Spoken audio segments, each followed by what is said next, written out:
आयुर्वेद के आद्य दैवत श्री धन्वंतरी, उनकी अर्चना करते हुए हम शुरुआत करेंगे। शंखं चक्रं जलौकान् दधतमृतघटं चारुदोर्भिश्चतुर्भिः सूक्ष्मस्वच्छातिरुद्यां शुकपरिविलसन् मौलिमं भोजनेत्रं कालाम्बोदोज्ज्वलाङ्गं कटितटविलसश्चारुपीताम्बराढ्यं वन्दे धन्वन्तरिं तं निखिलगदवनं प्रौढ़दावाग्निलीलम्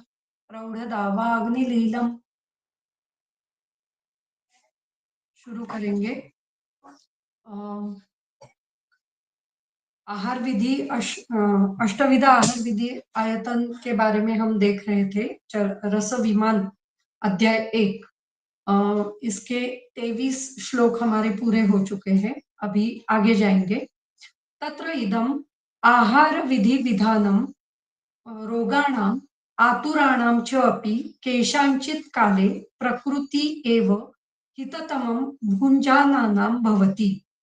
उष्णं स्निग्धं मात्रावत् जीर्णे वीर्य अविरुद्धम् इष्टदेशे इष्ट सर्वोपकरणं न अतिद्रुतं न अतिविलंबितम् अजल्पन् अहसन् तन्मना भुंजीत आत्मानम अभिसमीक्ष्य सम्यक। तो अभी ये जो आहार विधि विशेष आयतन जो बताए गए हैं, प्रकृतिकरण, संस्कार वगैरह, जो हमने 8 आयतन देखे, वो जो 8 आयतन है वो कैसे हितकर हो सकते हैं उसके बारे में यहाँ पे बताया है। तत्र इदम आहार विधि विधानम, जो आहार विधि का विधान है अभी तक बताया गया हुआ। रोगाणम आतुराणम चापी, जो विधानम अरोगाणम आतुराणम चापी, अरोगाणम, यहाँ पे अरोगाणम शब्द है। अरोग मतलब जो अरोगी है, जो रोगी नहीं है, ऐसे, और आतुर है, आतुर मतलब जो रोगी है, ऐसे उन दोनों के लिए ये आहार विधि विशेष आयतन बताए गए हैं। केशांचित काले प्रकृत्या एव हिततमम, प्रकृति से वो हितकर हो जाए, मतलब स्वभाव से ही वो हितकर कैसे हो, उसके लिए वो ये नीचे उपयोग दिए गए हैं। तत्र इत्यादम इदम इति वक्ष्यमाणम आहार विधि विधीयते येन उष्ण स्निग्धादीनां वक्ष्यमाणेन तद आहार विधि विधानम। तो ये जो है आहार विधि का विधान बताया गया है। यहाँ पे जो बताया गया है उष्ण स्निग्ध मात्रावत जीर्णे वीर्य अविरुद्ध, ये आहार विधि का विधान बताया गया है। मतलब आहार विधि का एप्लीकेशन कैसे करना है इसके बारे में यहाँ पे बताया गया है। आतुराणां च केशांचित् इति पदेन रक्तपित्तानां शीतमेव कफरोगिणां रुक्षमेव हितम इत्यादि विपर्ययम दर्शयति। तो यहाँ पे जो आतुराणां चापी, यहाँ पे च ये समुच्चय तंत्र युक्ति है, इसमें हमें विपरीत अर्थ भी लेना है। मतलब जो अर्थ यहाँ पे नहीं दिया गया है उसका भी चयन यहाँ पे करना है। जैसे यहाँ पे लिखा गया है कि उष्णम अश्नीया, तो उष्ण किसको लेना है? सभी के लिए उष्णम अश्नीया यही वर्णन है। लेकिन कुछ अपवाद होते हैं, जैसे रक्तपित्ती है तो रक्तपित्त रोग में हमें शीत आहार का सेवन करना चाहिए। जो कफ रोगी है उनमें स्निग्ध आहार न लेते हुए रुक्ष आहार का चयन करना चाहिए। तो इसके लिए ये च अपि, इसका वर्णन किया गया है। आतुराणाम च अपि केशांचित, तो च अपि केशांचित इसका मतलब ऐसा है कि किसी किसी किसी रोगी के लिए यहाँ पे जो लिखा हुआ है उसके विपरीत अर्थ का आहार, उसके विपरीत गुण का आहार लेने की जरूरी पड़ती है। तो इसलिए आतुराणाम च अपि केशांचित, ऐसा पद आया आया है। आगे केशांचित भुंजानानाम इदम आहार विधि विधानम हिततमम भवति। तो ये जो आहार विधि विधान है वो हिततम होना चाहिए, हितकर होना चाहिए। इसके लिए ये वर्णन आया है कि केशांचित काले हिततनं तमं भुञ्जानानां भवति। तो वो हितकर किस वजह से होगा, तो ये सभी जो विधान है उसका अगर हम पालन करेंगे तो अपने आप वो आहार हितकर होगा। प्रकृत्याव प्रकृति एव इति स्वभावेन हिततमम् इति उक्तम्। तेन यत् प्रकृत्या हितं तत् कदाचित् एव कश्चित् एव पुरुषम् आसाद्य अहितं भवति। तत् कदाचिकत्वात् अनादृतम्। तेन प्रायिकत्वात् एनं हिततमं वक्ष्यामः इति भावः। तो प्रकृति से हितकर, प्रकृत्या एव यहाँ पे प्रकृति इस शब्द से जो 8वें अध्याय में चरक विमानस्थान 8वां अध्याय में रोगी का वर्णन आया है। रोगी के जो रोगी परीक्षा दी हुई है उसमें प्रकृति, दोष, दूष्य, देश, काल, ये इन सभी का वर्णन आया हुआ है। तो उसमें से उन्होंने सिर्फ प्रकृति इसका वर्णन यहाँ पे लिखा है। तो इससे हमें ऐसे लेना चाहिए कि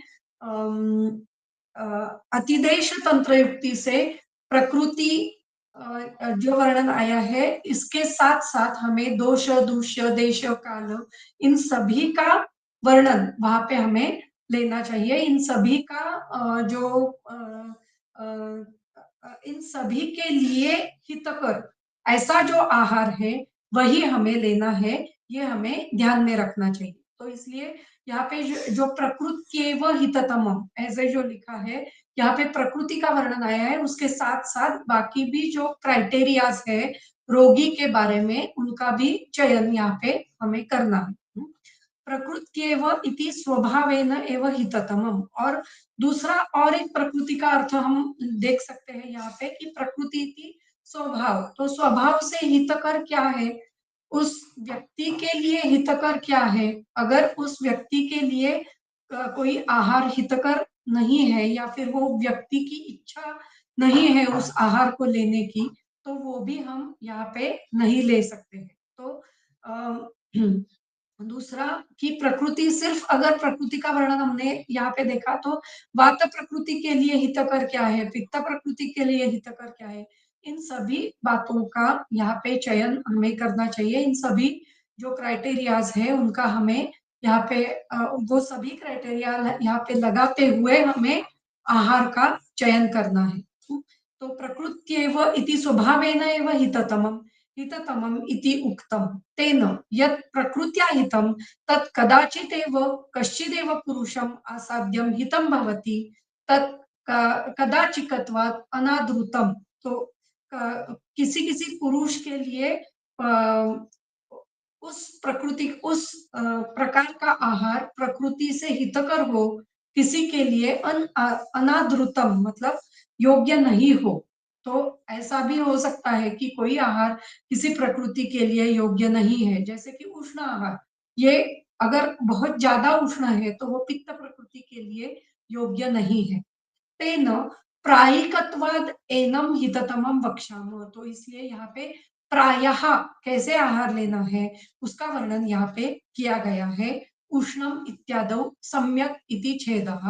तो उष्ण यहाँ पे छेद हमें करना है, क्योंकि अभी यहाँ पे जो NIHHM NI कौन सी ये संस्था है, राष्ट्रीय भारतीय आयुर्विज्ञान संपदा, इन्होंने जब इसका संकलन किया तो यहाँ पे उन्होंने संकलन करते हुए यहाँ पे कॉमास डाले हैं। ये कॉमा संस्कृत में नहीं होते हैं। उष्णम, स्निग्धम, मात्रावत, जीर्णे, वीर्या विरुद्धम ऐसे ही होता है। लेकिन यहाँ पे छेद कहाँ पे लेना है उसके लिए ये वर्णन चक्रपाणि दत्त ने किया है। उष्णम इत्यादौ सम्यक इति छेदः। तो यहाँ पे उष्ण ये शब्द होने के बाद एक छेद है, उसी प्रकार से आगे आगे स्निग्धम, मात्रावद, जीर्णे, वीर्या विरुद्धम, इष्ट देशे, इष्ट सर्वोपकरणम, इस प्रकार से हमें छेद करने पड़ते हैं। तो ये छेद करते हुए हमें ये श्लोक का वर्णन यहाँ पे लेना है, ऐसा भाव चक्रपाणि दत्त कहते हैं। तो अभी आगे जाएंगे। अभी ये सभी जो वर्णन है ये हमने गृहिणी इस अध्याय में एक्चुअली लिया है, तो इसलिए मैं थोड़ा फास्ट जाऊंगी या फिर जो बताऊंगी वो संस्कृत के हिसाब से बताऊंगी, क्योंकि जो गृहिणी अध्याय है उसमें उसका वर्णन मैंने बहुत अच्छी तरीके से कर दिया है। फिर भी एक बार फिर से जो नए स्टूडेंट्स हैं उनके लिए हम करेंगे। तस्य साद्गुण्यम उपदेक्षामः। तो यहाँ पे साद्गुण्यम मतलब प्रशस्त गुण। किसके प्रशस्त गुण? तो जो कुछ आहार विधि विधान हम बताने वाले हैं उसके प्रशस्त गुणों का वर्णन यहाँ पे हम कर रहे हैं। तस्य साद्गुण्यम उपदेक्षामः। उप अधिक उप अधिक देश उप अधिक दिश उपदेक्षामः, ये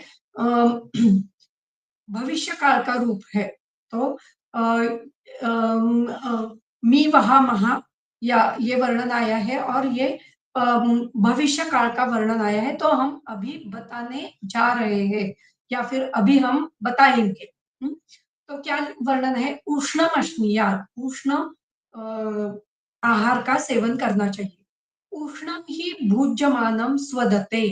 तो उष्ण जब आहार हम लेते हैं तभी वो स्वाद, उसका आस्वाद हो जाता है, उसका स्वाद अच्छा आता है, ऐसा वर्णन किया गया है। स्वदते, स्वद धातु है तो उसका कर्मणि वर्तमान काल तृतीय पुरुष एक वचन यहाँ पे दिया गया है। तो उष्णम भुज्यमानम, भुज धातु है और आन मान, मान प्रत्यय है, तो वर्तमान कालवाचक धातु साधित विशेषण है।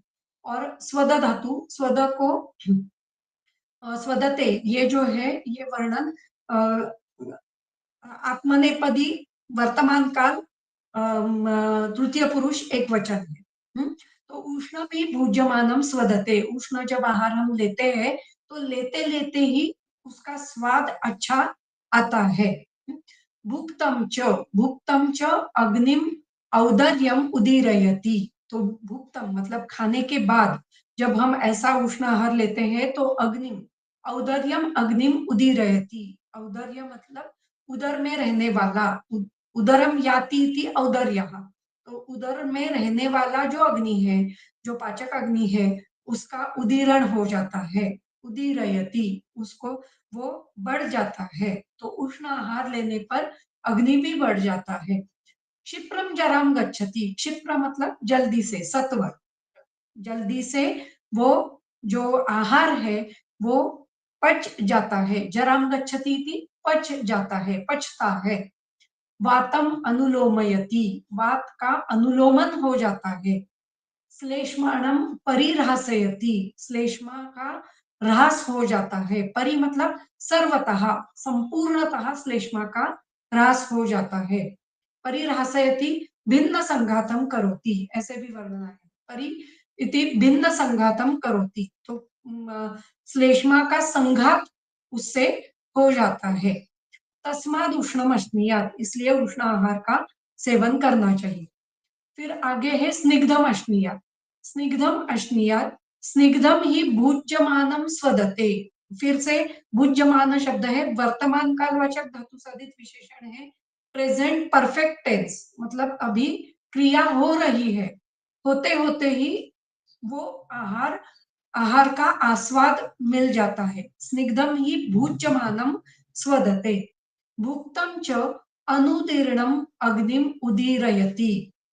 अगर हमने ऐसा आहार सेवन किया तो जो उदीर्ण नहीं हुआ है वह अग्नि भी उदीरित हो जाता है। जब मैंने गृहिणी अध्याय लिया तो मैंने बताया था कि ये सभी जो आहार विधि विधान है उन सभी में अग्नि का वर्णन किया गया है। तो ये सभी जो आहार विधि विधान है वो सभी अग्नि के लिए बहुत बहुत ही महत्वपूर्ण है। इस इनका अगर हमने योग्य तरीके से पालन किया तो अपने आप ही हम जो अनेक सारे जो व्याधि है उनको हम दूर कर सकेंगे, क्योंकि इन सभी में अग्नि बढ़ाने के गुण दिए हुए हैं। तो हमारी चिकित्सा ही अग्नि के ऊपर होती है। तो अपने आप हम जब इनका सेवन करेंगे तो जो अग्नि हम बढ़ाना चाहते हैं, वो अपने आप बढ़ जाएगा। वो उसका जो उसकी रक्षा हो जाएगी। अग्नि की रक्षा, अग्नि का उदीरण, अग्नि की रक्षा और अग्नि सम्यक रहना, मतलब दीर्घ काल तक वो वही अग्नि रहना, ये ज़रूरी है। तभी हम व्याधियों से दूर रहते हैं। इसलिए इस प्रकार का आहार अगर हम सेवन करेंगे, तो अग्नि बढ़ जाता है, ऐसा वर्णन किया गया है। क्षिप्रम जराम गच्छति, फिर से सत्वर वो आहार पच जाता है। वातम अनुलोमयति, वात का अनुलोमन हो जाता है। शरीरम उपचिनोति, अगर स्निग्ध आहार का सेवन किया तो शरीर का उपचय हो जाता है। उप अधिक ची धातु है, ची चिनोति, ये सब पांचवें गण का धातु है। ची चिनोती, चिनोती मतलब एक साथ करना या फिर बढ़ना, ऐसा उसका अर्थ है। तो चिनोती, उपचिनोती, इसका मतलब है पूरी तरीके से बढ़ना, अच्छी तरीके से बढ़ना। तो शरीर का उपचय हो जाता है, शरीर बढ़ता है। दृढ़ी करोति इंद्रियाणि, इंद्रियों को दृढ़ करता है।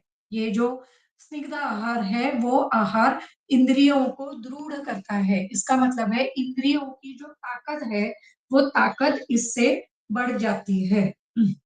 जो इंद्रियों की रुक्षता है, वो कम हो जाती है। होने के कारण इंद्रिय अपना काम नहीं कर पाती है। अगर त्वचा रुक्ष हो गई तो वो त्वचा का जो सेंसेशन है वो कम हो जाएगा। अगर आंखें रुक्ष हो जाएगी तो जो आंखों आंखों में पानी ज्यादा आ जाएगा, या फिर इरिटेशन जो है वो बढ़ जाएगा। तो अगर नासा में रुक्षता आ गई तो सांस लेने में तकलीफ हो जाएगी। इस प्रकार सभी जो हमारी इंद्रियां हैं, वो अच्छा होने के लिए उनको स्निग्धता की जरूरी है। ये स्निग्धता जो आहार हम लेते हैं वहीं से आनी चाहिए, तभी वो अच्छी तरीके से शरीर में सभी इंद्रिय काम कर सकती है। तो इसका ये यहाँ पे इंद्रियों का जो वर्णन है, ये अधिष्ठान के ओर लेके जाता है। तो अधिष्ठान पर हमें इस तरीके से हम ध्यान दे सकते हैं। आगे है बल अभिवृद्धि उपजनयति, तो बल की वृद्धि हो जाती है। जो बल शरीर में होना चाहिए, इसकी वृद्धि हो जाती है। तो बल तीन प्रकार का होता है, एक सहज, एक युक्तिकृत बल। तो युक्तिकृत जो बल है, ये इस प्रकार से हम बढ़ा सकते हैं। तो आहार लेने से बल भी बढ़ता है।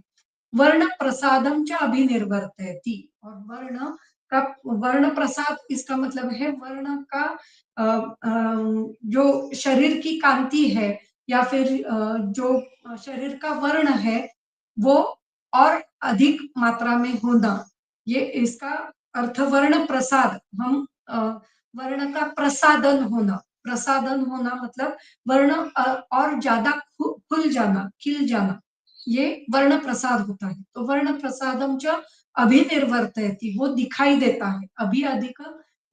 अधिक वृत्त धातु है, तो अभिनिर्वर्तन होना मतलब किसी भी चीज पर वो दिखना।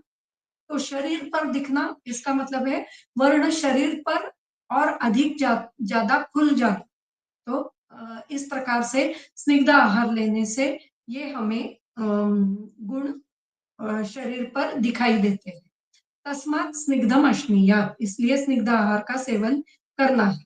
तस्य इति उष्णादि गुणयुक्तस्य अन्नस्य साद्गुण्यम इति प्राशस्त गुणयोगिता। तो तस्य, यहाँ से उष्णादि गुणों का वर्णन किया है। साद्गुण्य मतलब उनके प्रशस्त गुणों का वर्णन यहाँ पे कर रहे हैं। परिरहसयति इति भिन्न संघातम करोति, ये हमने देखा है। फिर आगे जाएंगे। मात्रावद अश्नीयात, मात्रावद ही भुक्तम वात पित्त कफान अपीडयत आयुः एव विवर्धयति केवलम। मात्रावत आहार लेने के बाद भुक्तम, भुक्तम इति भुज धातु है तो उसका भूतकाल है। कर्मणि वर्तमान, कर्मणि भूतकालवाचक धातु साधित विशेषण है। तो भुक्तम मतलब आहार लेने के बाद, मात्रावद आहार लेने के बाद क्या दिखाई देता है उसका वर्णन है। वात पित्त कफान अपीडयत, वात पित्त कफ को पीड़ा न देते हुए आयु एव विवर्धयति केवलम, पूरी तरीके से आयु को ही बढ़ाता है।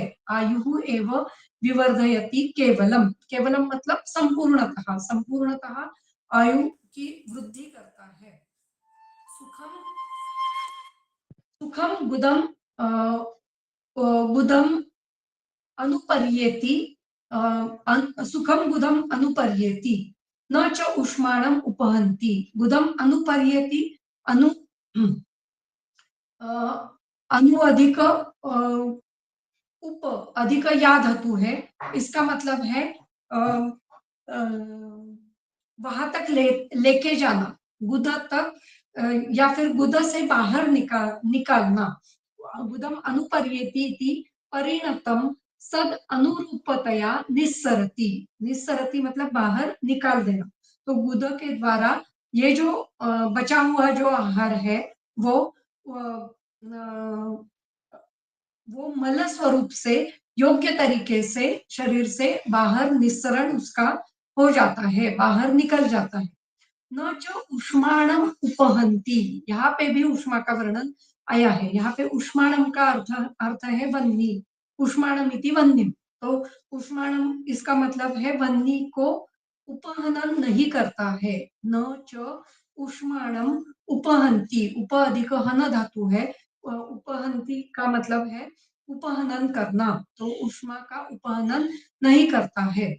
अव्यथम च परिपाकम, परिपाकम एति, व्यथा न करते हुए उसका परिणमन योग्य तरीके से हो जाता है। अव्यथम च परिपाकम एति, एति मतलब हो जाना, परिपाक हो जाना। एति ए धातु है, ए का ए से एति ऐसा अर्थ होता है, ऐसा रूप चलता है ए एति।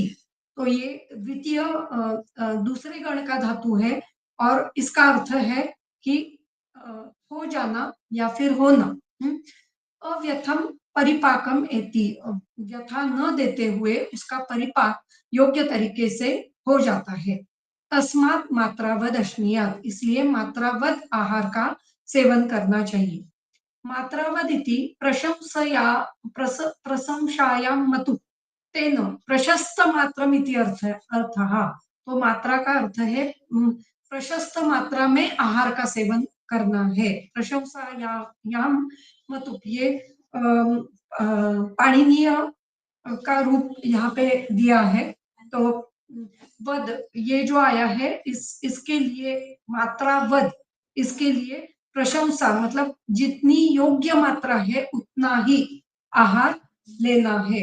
प्रशस्त मात्रा इसका मतलब है हर एक के लिए अलग अलग जो योग्य मात्रा है वही प्रशस्त मात्रा होती है। इसका वर्णन हमने पिछले भी व्याख्यान में देखा कि जो मात्रा का वर्णन है, जो मात्रा एक बार किसी एक पुरुष के लिए बताई गई हो वही मात्रा हर वक्त नहीं होती है, वो हर बार बदल सकती है। और उसके लिए उदाहरण उन्होंने दिए हैं कि वो ऋतु काल में बदल सकती है या फिर प्रकृति से वो बदल सकती है। तो इसके लिए, इसलिए जो प्रशस्त मात्रा है उस टाइम उस काल में जो प्रशस्त मात्रा है वही हमें लेनी है। इसलिए मात्रावद इति प्रशंसायां मतु तेन प्रशस्त मात्रम, इसलिए प्रशस्त मात्रा हमें लेनी है।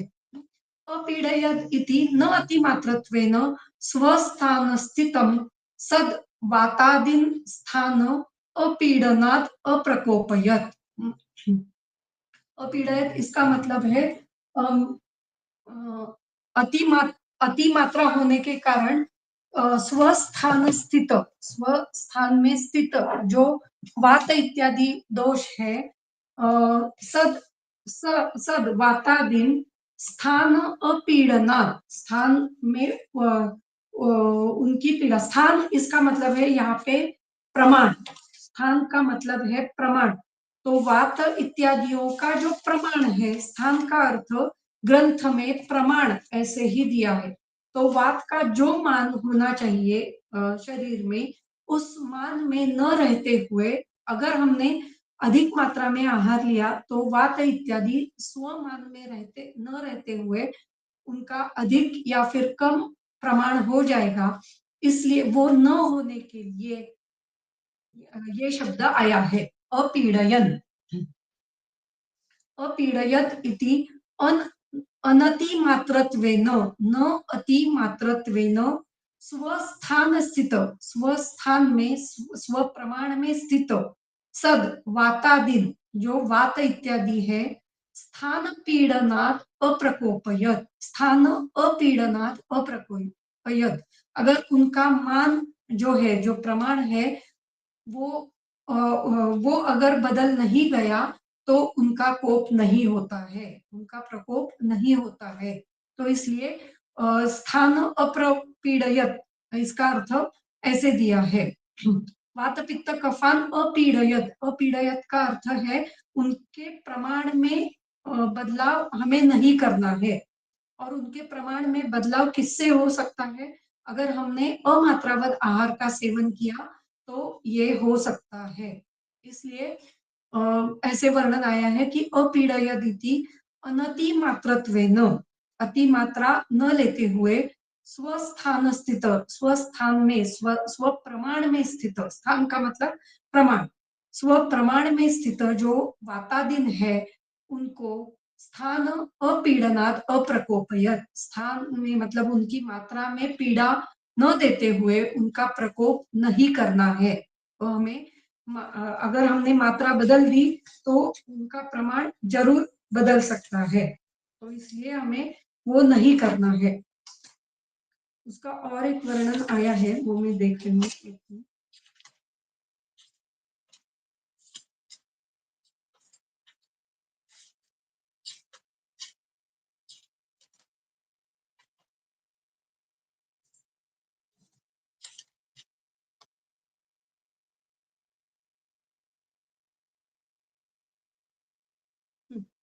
मात्रा का वर्णन चरक मीमांसा अध्याय 2 में भी आया है। तो वो अगर हमने देखा तो वहां पे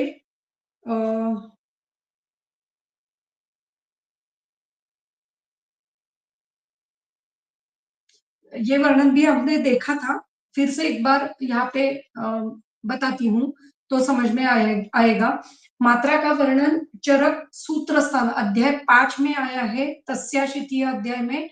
वहां पे वर्णन आया है कि हमें आहार कैसे लेना है कि तो आधा भाग जल का मतलब सॉरी, आधा भाग सॉलिड आहार, फिर 1/4 पार्ट जो है वो लिक्विड आहार, और बाकी हमें वात पित्त कफ का चयन होने के लिए, वात पित्त कफ को कफ की निर्मित होने के लिए हमें छोड़ना है। ये वर्णन हमने वहां पे देखा है। उसी प्रकार यहाँ पे देखो, यहाँ पे लिखा है तत्र मात्रावत् पूर्वम उद्दिष्टम कुक्षी अंश विभागेन, ये जो वर्णन है तस्याशीति अध्याय में पहले ही आया हुआ है। तद भूयो विस्तरेण अनुव्याख्यास्यामः, अभी यहाँ पे विस्तार से मात्रा का वर्णन किया है। कुक्षे है अप्रीडनम आहारेण, कुक्षी में अपीड़ा पीड़ा न देते हुए, आहार से कुक्षी में पीड़ा नहीं होनी चाहिए। अगर वो होगी तो क्या होगा, जो वात पित्त कफ का कफ की उत्पत्ति आहार का पचन होते समय होने वाली है, उसमें पीड़ा हो जाएगी, और उसमें उनका उनकी जो उत्पत्ति है वो कम या फिर अधिक मात्रा में हो सकती है। इसलिए यहाँ पे जो वर्णन आया है वो हमें इस प्रकार से जानना है।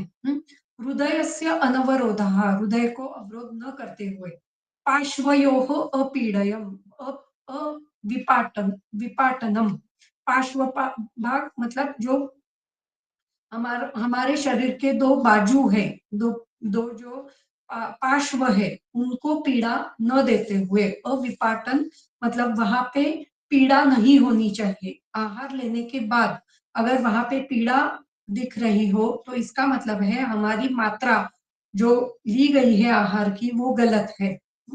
अनति गौरवम उदरस्य, ये सभी जो वर्णन किया गया है ये सभी तात्कालिक आहार का वर्णन, तात्कालिक आहार कितनी मात्रा में आपको लेना है, तो ये सभी नहीं होना चाहिए, उतना आहार आपको लेना है।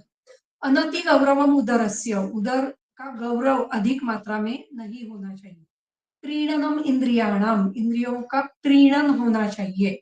ऐसे नहीं होना चाहिए कि आहार लिया और अभी नींद आ रही है, पूरा शरीर थक चुका है और अभी उठने में भी तकलीफ हो रही है, ये नहीं होना चाहिए। ये आहार लेने के बाद भी कुछ भी काम करने की तैयारी रहनी चाहिए, ये इंद्रियों का प्रीणन है।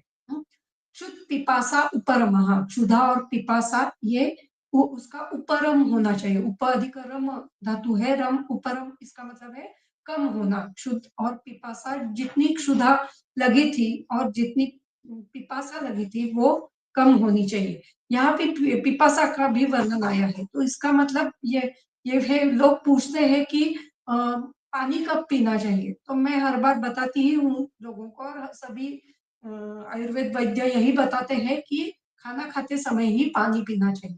तो शुद्ध पिपासा उपरमः, इससे भी हमें समझ में आता है कि जो अम, उम, उस टाइम जो क्षुधा और पिपासा है उस आहार से उसका शमन होना चाहिए। तो इसमें हमें लिक्विड आहार भी लेना है और थोड़ा थोड़ा पानी का सेवन भी यहाँ पे करना है जितना जरूरी है।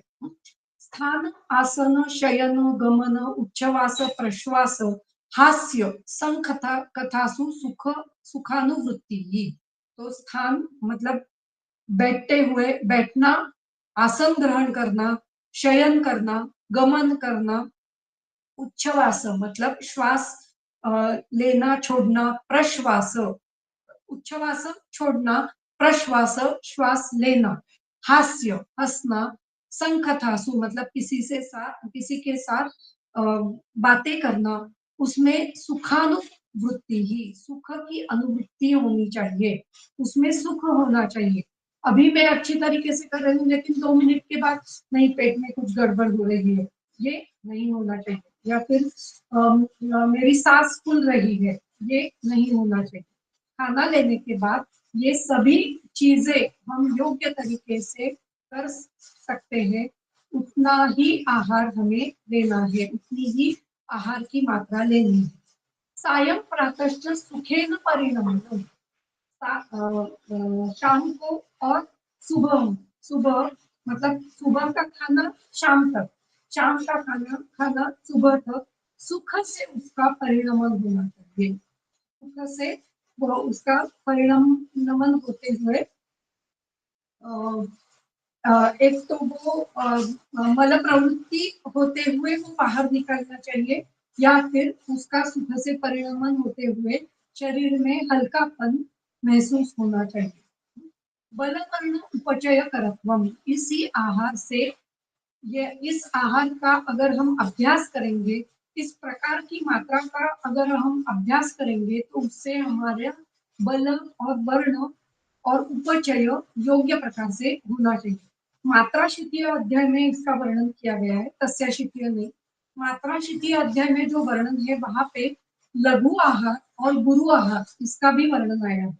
तो अगर हमने लघु आहार लिया या फिर तो आहार ही नहीं लिया, उपवास किया, और वो उपवास का अगर हमने अभ्यास किया मतलब दीर्घ काल तक अभ्यास किया, दीर्घ काल तक लघु आहार लिया, तो बल वर्ण और उपचय नहीं होता है, इसलिए ये वर्णन किया गया है। वो हमारी मात्रा कितनी होनी चाहिए, शरीर में बल वर्ण और उपचय का अनुवर्तन करने वाली होनी चाहिए। शरीर में बल वर्ण और उपचय हमेशा रहना चाहिए, इतनी आहार की मात्रा होनी चाहिए। अगर अधिक मात्रा ली तो भी बल कम हो सकता है, तो भी वर्ण खराब हो सकता है, तो भी अधिक मात्रा में उपचय हो सकता है। अगर कम मात्रा ली तो भी बल कम हो सकता है, वर्ण कम हो सकता है और उपचय भी कम हो सकता है। इसलिए मात्रा इतनी चाहिए कि वो शरीर में बल, वर्ण और उपचय निर्माण करने वाली और उसका अनुवर्तन करने वाली होनी चाहिए। इति मात्रावतो आहारस्य भवति। ये मात्रावत आहार का वर्णन यहाँ पे किया गया है। वही मात्रा का वर्णन, उसी मात्रा का वर्णन यहाँ पे करते हैं।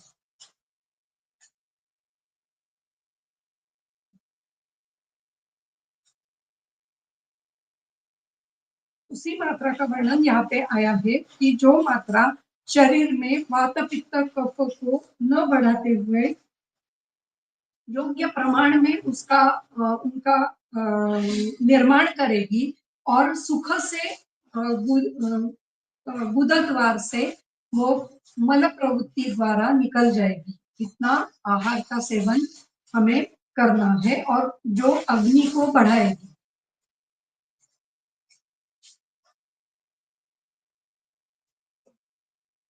इस प्रकार हमें मात्रावत आहार का चयन करना है। आगे है जीर्णे अश्निया। तो जीर्ण इसका मतलब है जो आहार जीर्ण हो गया है उसके बाद जीर्णे, ये जीर्ण की सप्तमी है। तो आहार जीर्ण, पहला दिया हुआ आहार जीर्ण होने के बाद दूसरा आहार का सेवन हमें करना है, इसको कहते हैं जीर्णे अश्निया। तो अगर हमने वो नहीं किया तो क्या हो जाएगा, उसका वर्णन यहाँ पे पहले किया गया है। अजीर्णे ही भुञ्जानस्य अभ्यवरुतम आहार जातम पूर्वस्य आहारस्य रसम अपरिणतम उत्तरेण आहार रसेन उपसृजत सर्वान् दोषान् प्रकोपयति आशु। तो इसका मतलब ऐसा है, अगर हमने भुञ्जानस्य अभ्यवरुतम अजीर्ण ही भुञ्जानस्य, अगर अजीर्ण ही आहार का हमने चयन किया, अजीर्ण ही भुञ्जानस्य अभ्यवरुतम, अजीर्ण है मतलब पहला आहार का पचन योग्य तरीके से नहीं हुआ है और हमने अगर आहार का सेवन किया, भुञ्जानस्य अभ्यवरुतम आहार जातम, तो आहार हम ले रहे हैं, अभी जो आहार हमने लिया है उसका क्या हो जाएगा, पूर्वस्य आहारस्य रसम अपरिणतम, पूर्व जो आहार हमने लिया है उसका अपरिणत रस के साथ ये जो उत्तरेण आहार रसेन उपसृजत, जो दूसरा आहार है उसके आहार रस से वो एक साथ मिल जाएगा। उपसृजत, उप अधिक सृज धातु है, उपसर्जन होना मतलब एक साथ हो जाना, तो दोनों आहार रस एक साथ हो जाएंगे और सर्वान दोषान प्रकोपयति आशु, सर्व दोष एक साथ प्रकोपित हो जाएंगे। इसलिए अजीर्ण आहार आहार नहीं लेना है, अजीर्ण में आहार नहीं लेना है। अजीर्ण ये सप्तमी है, जीर्ण ये भी सप्तमी है, तो अजीर्ण इसका मतलब है अजीर्ण होते हुए हमें आहार नहीं लेना है। जीर्णे तो भुंजानस्य, जब आहार जीर्ण हो जाए, पहला आहार जीर्ण हो जाए और अभी हमने आहार लिया तो क्या होता है, स्वस्थानस्तेषु दोषेषु, दोष स्वस्थान में होने होने से, दोषेषु अग्नम च उदीर्णे, अग्नि बढ़ने अग्नि बढ़ जाता है, अग्नौ च उदीर्णे जातायाम च बुभुक्षायाम, और बुभुक्षा बढ़ जाती है, अग्नि क्षुधा बढ़ जाती है, क्षुधा वृद्ध हो जाती है।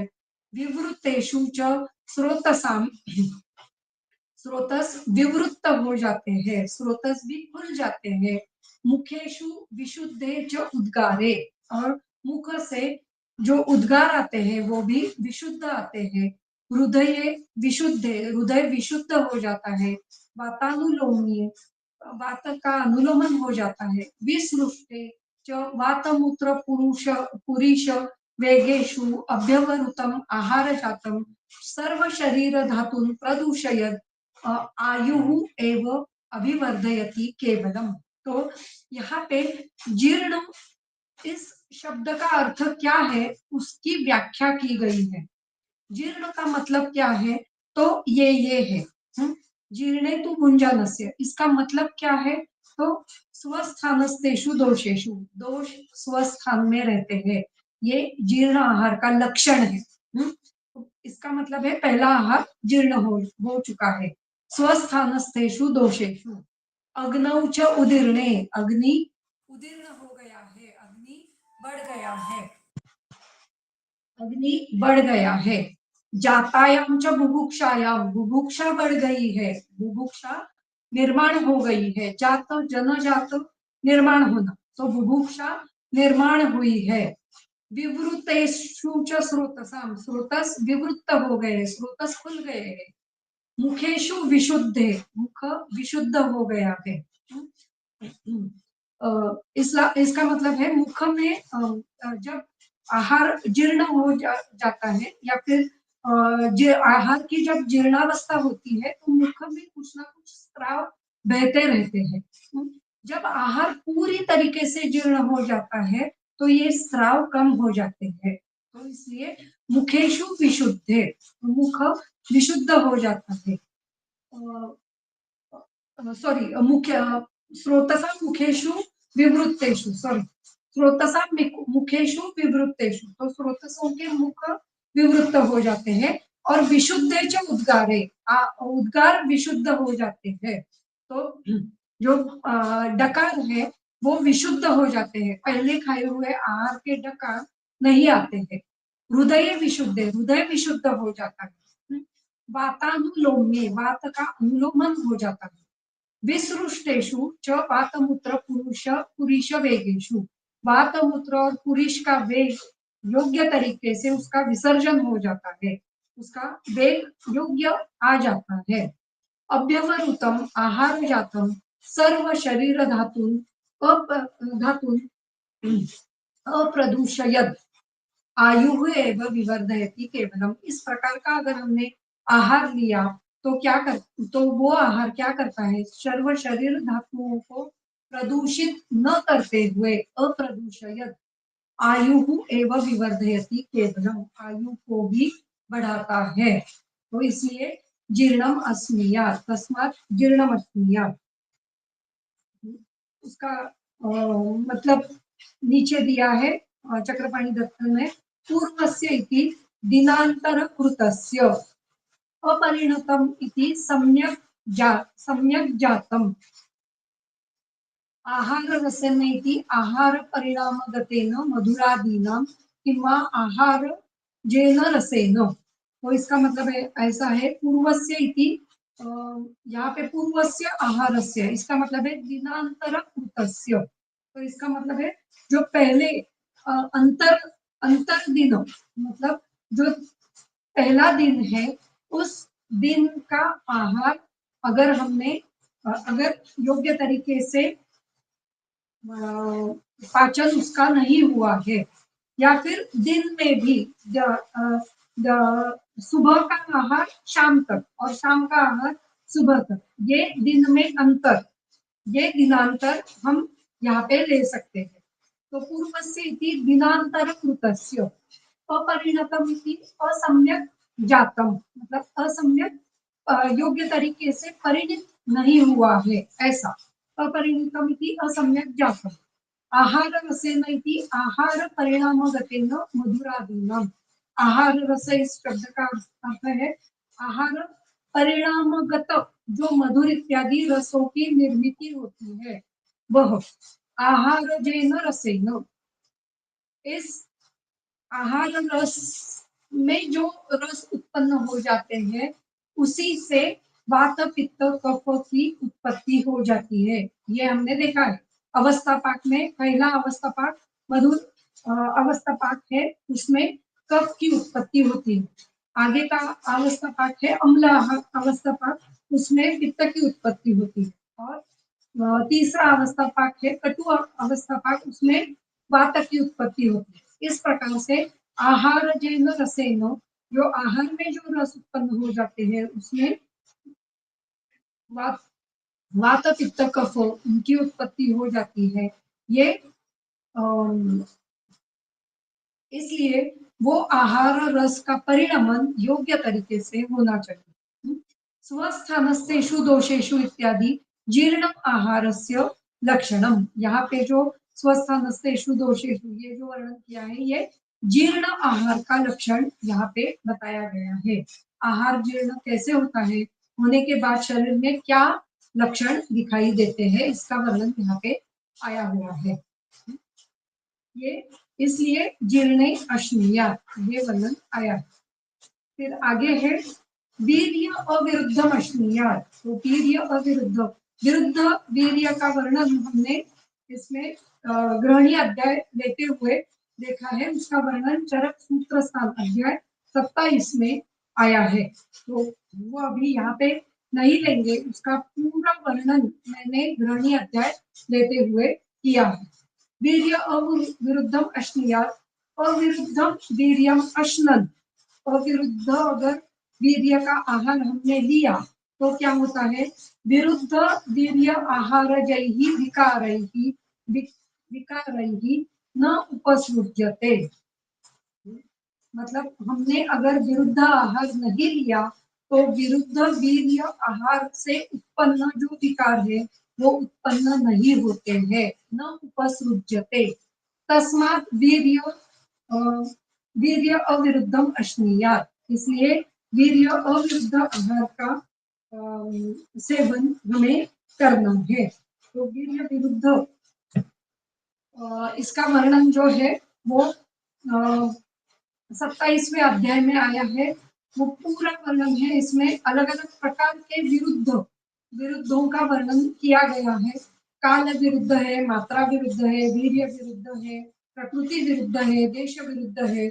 इन सभी का वर्णन यहाँ पे किया हुआ है। तो इसका इन सभी का यहाँ पे चयन होना चाहिए और इसी से हमें समझ में आता है कि विरुद्ध क्या है और अविरुद्ध आहार हमें कैसे सेवन करना।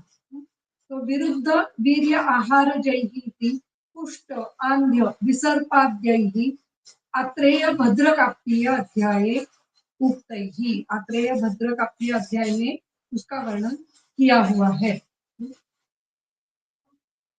अत्रेय भद्रकाप्तीय ये शायद 26वां अध्याय, 26वें अध्याय में उसका वर्णन किया हुआ है, वो हमने लिया। आगे जाएंगे। इष्ट देशे इष्ट सर्वोपकरणम च अश्नीयात्। योग्य देश में और सभी उपकरणों को लेते हुए हमें भोजन करना है। इष्ट देशे भुंजानो न अनिष्ट देशजैहि मनोविघातकरैहि भावैहि मनोविघातम प्राप्नोति। तो अगर हमने योग्य देश में आहार का सेवन किया तो क्या होता है, अनिष्ट देश में आहार सेवन से जो मनोविघात हो सकता है वो मनोविघात यहाँ पे नहीं होता है। इसलिए इष्ट देश में ही आहार का सेवन करना है। तो यहाँ पे आहार सेवन के लिए कौन सी जगह का हमें कौन सी जगह हमें पसंद है उसी जगह पर बैठकर हमें आहार का सेवन करना है। इसका मतलब ऐसा नहीं है कि बच्चों को मोबाइल के सामने हमें बिठाना है क्योंकि वो उनके लिए इष्ट है।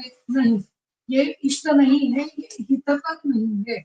तो हमें इष्ट देश इसका मतलब है योग्य तरीके से, एक तो टेबल कुर्सी पर या फिर जमीन पर बैठकर, जमीन के नीचे कुछ बिछाकर हमें योग्य तरीके से बैठकर आहार लेना है।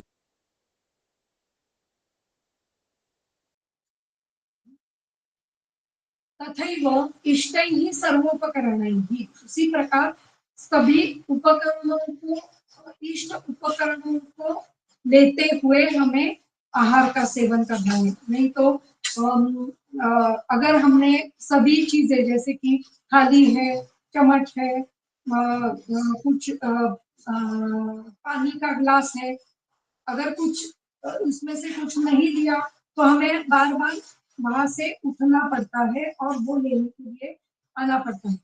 इसी प्रकार उपकरण, इसका मतलब है आहार बनाने के उपकरण भी इष्ट होने चाहिए। तो जिसने आहार परोसा है वो भी इष्ट होना चाहिए।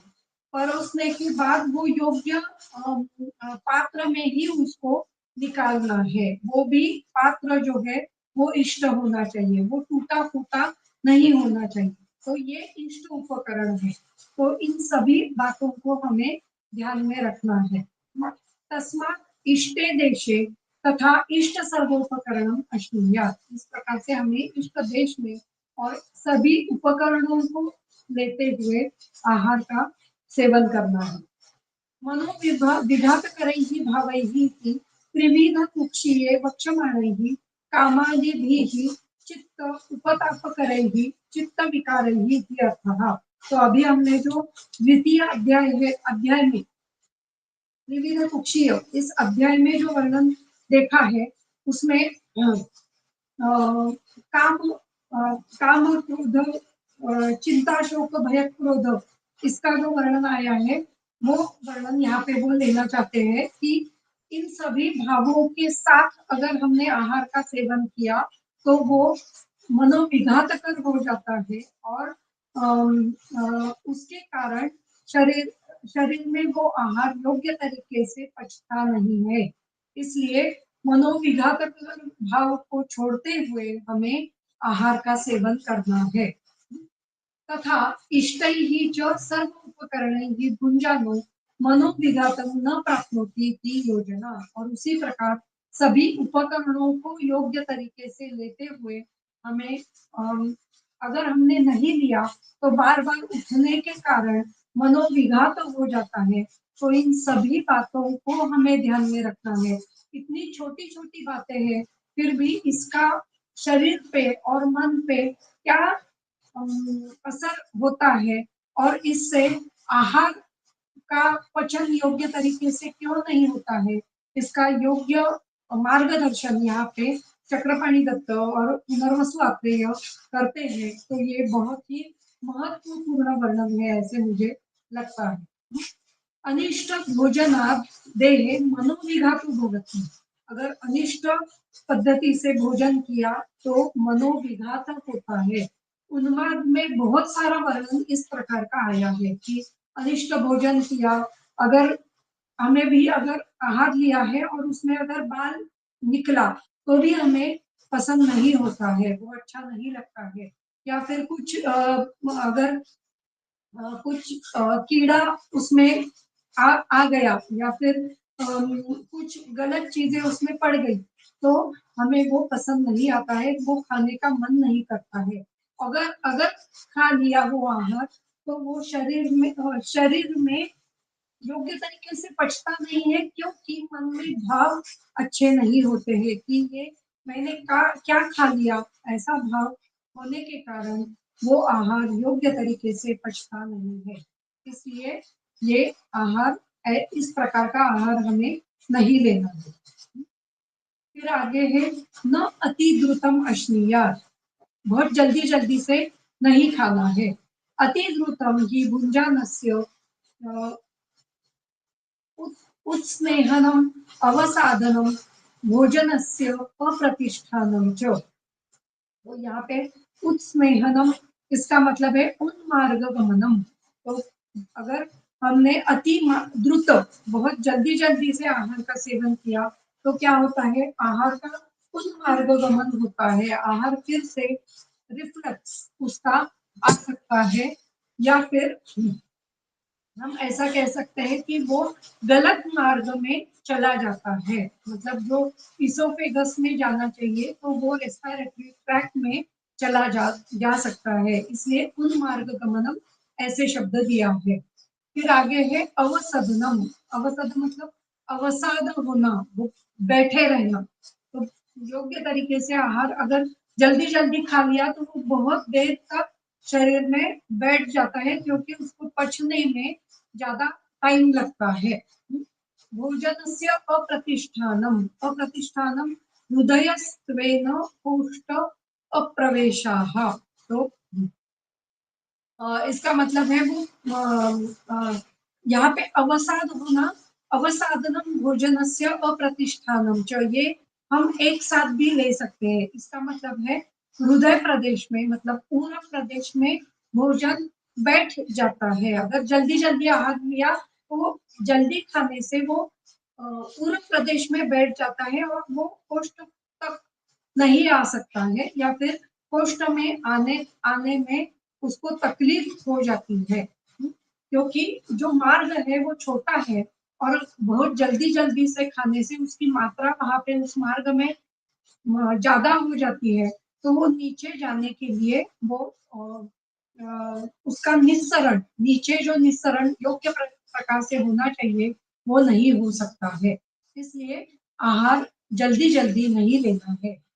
भोज्य दोष साद्गुण्यम उपलब्धि च न नियता, जो भोज्य दोष साद्गुण्य उपलब्धि ही च न नियता, इसका मतलब है जो आहार हमने खाया है उसका जो सेवन किया है, तो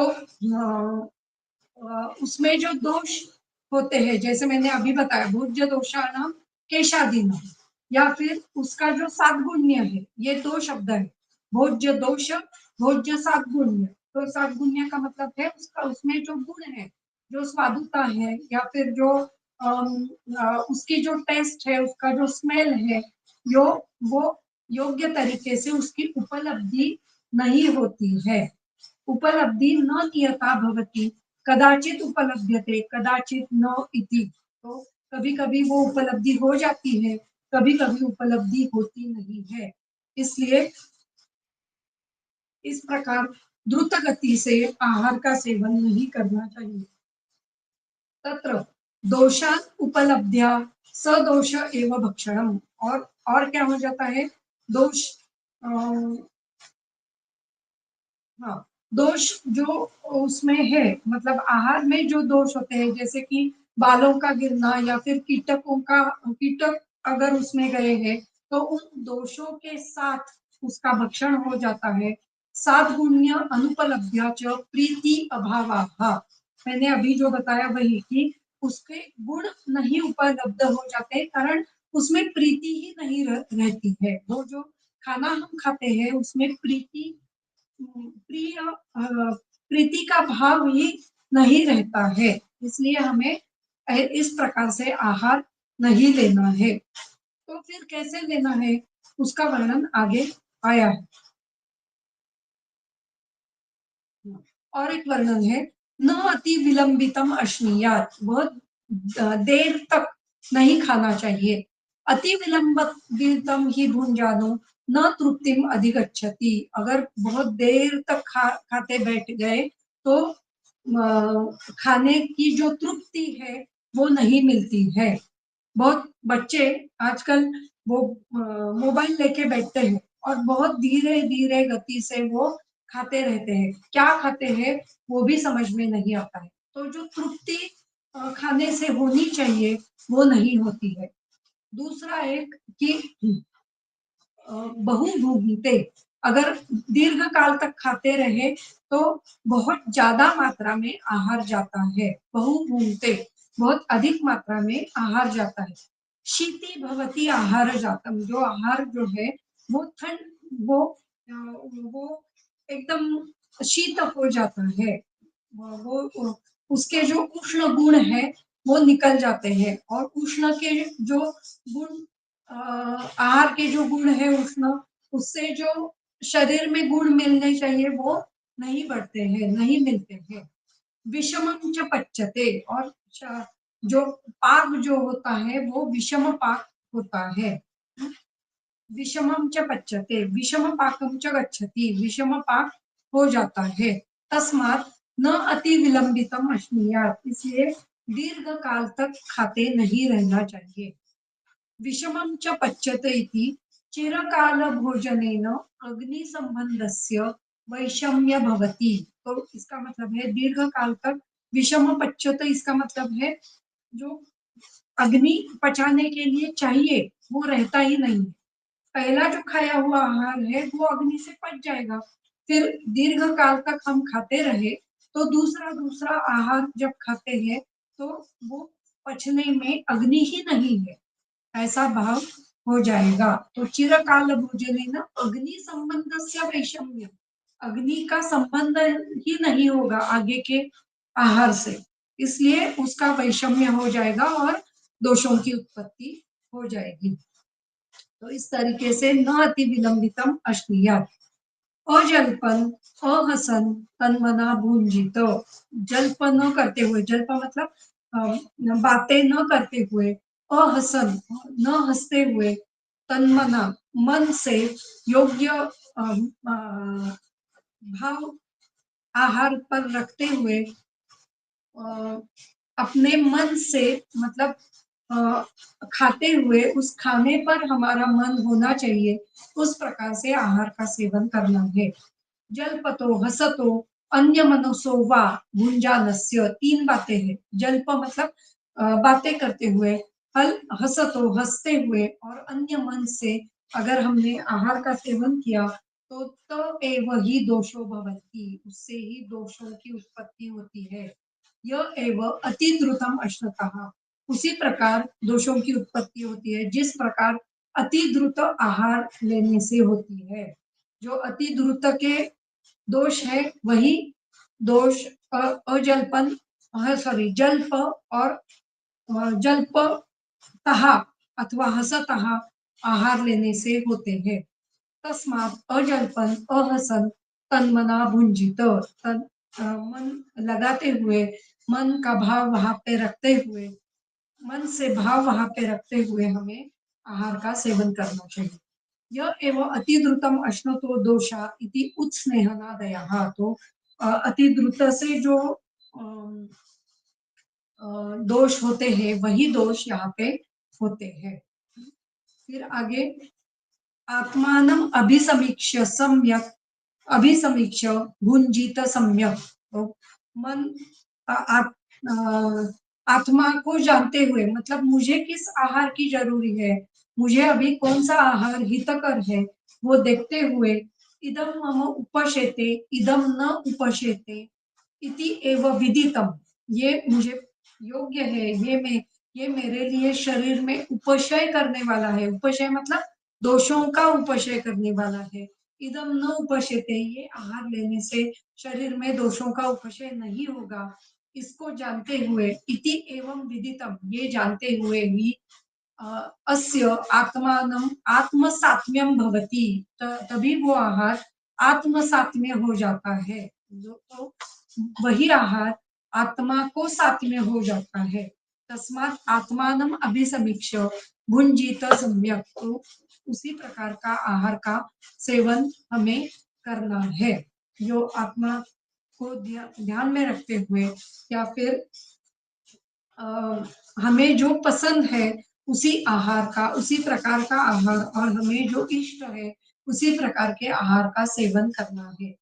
न उपशेत इति अत्र इति शब्देन सात्म्य असात्म्य विधान उपदर्शकेन विचार फलम ओकसात्म्य सेवनम दर्शयति, यहाँ पे आत्मसात्म्य इसका मतलब है ओकसात्म्य, तो ओकसात्म्य का अर्थ ऐसा नहीं है कि जो हम दीर्घ काल तक खाते हैं वो नहीं है, जो हितकर है वही ओकसात्म्य होता है। सात्म्य में हमने ये देखा है, पिछले व्याख्यान में सात्म्य का वर्णन हमने देखा है। तो सात्म्य असात्म्य विधानेन उपदर्शकेन विचार फलम ओकसात्म्य सेवनम दर्शयति, ओकसात्म्य का ही विचार यहाँ पे करना है।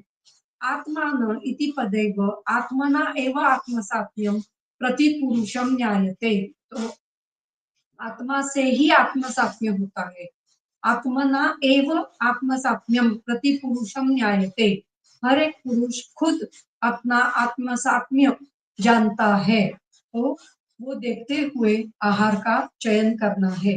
न शास्त्र उपदेशे न इति दर्शयति, शास्त्र उपदेश नहीं कर सकता है इसके बारे में, कोई भी शास्त्र इसके बारे में उपदेश नहीं कर सकता है, ये वर्णन चक्रपाणी दत्त करते हैं कि कोई डायटिशियन इसका वर्णन नहीं कर सकता है कि मुझे क्या हितकर है, मेरे लिए कौन सा उपशय करने वाला आहार है, ये कोई भी डायटिशियन, कोई भी शास्त्र उपदेश नहीं कर सकता है।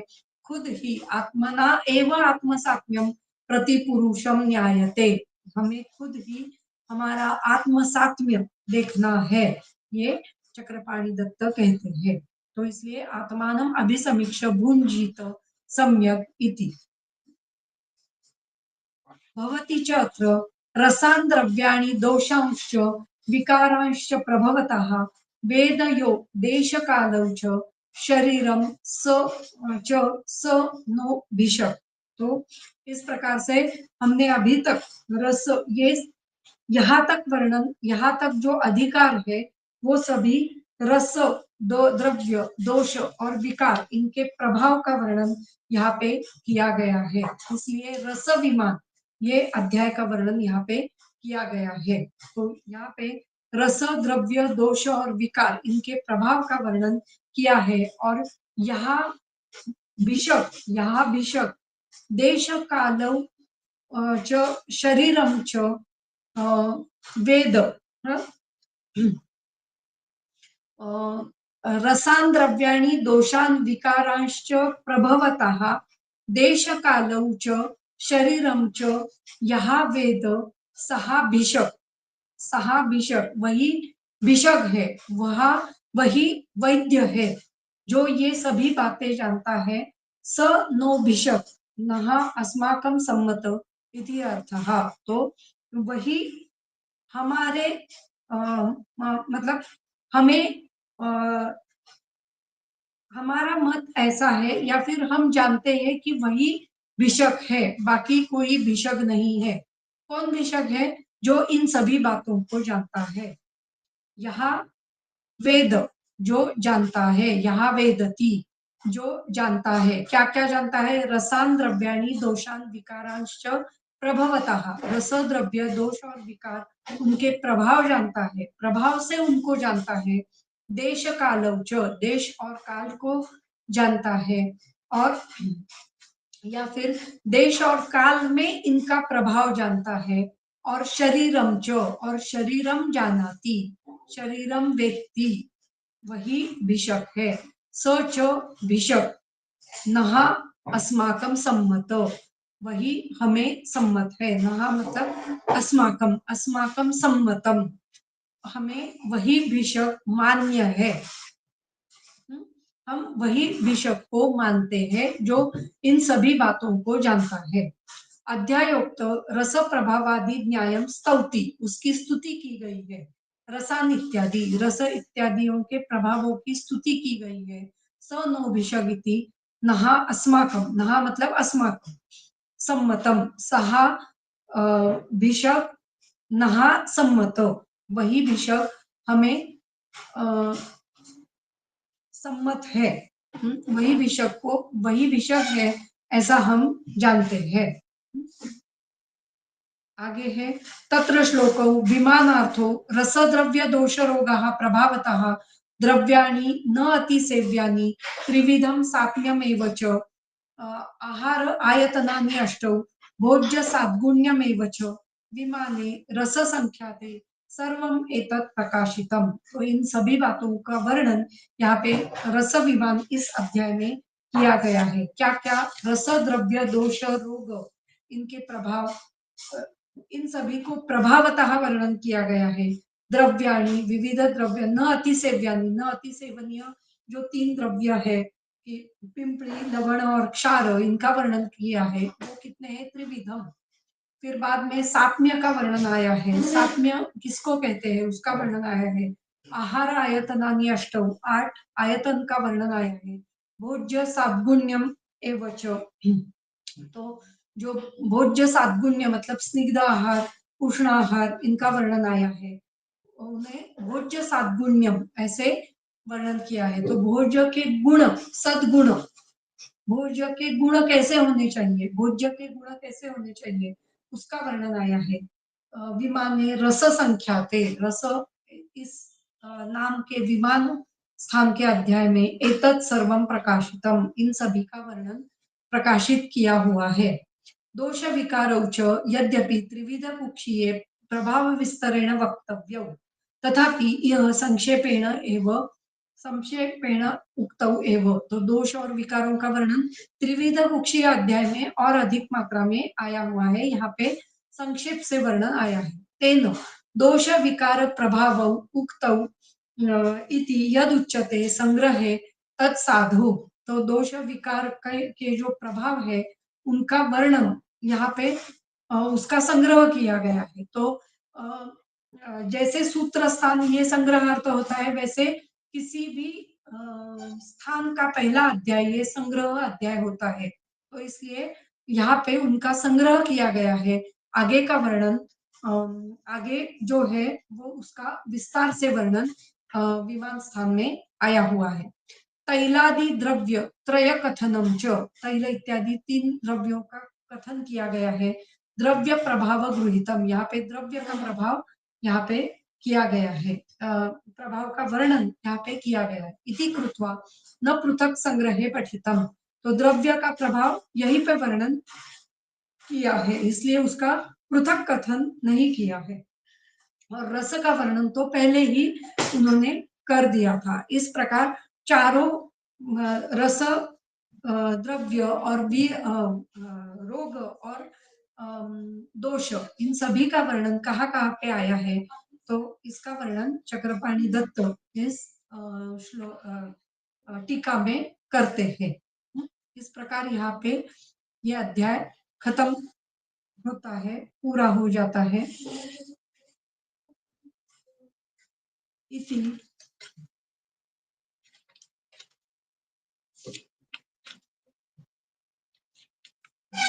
इति श्री चक्रपाणि दत्त विरचितायां चरक तात्पर्य टीकायां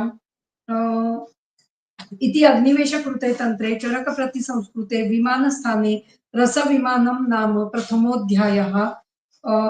इति श्री चक्रपाणि दत्त विरचितायां चक्र तात्पर्य टीकायां आयुर्वेद दीपिकायां विमान स्थाने रस विमानम नाम प्रथमोऽध्यायः। इस प्रकार यहाँ पे पहले अध्याय का वर्णन यहाँ पे पूरा हो जाता है।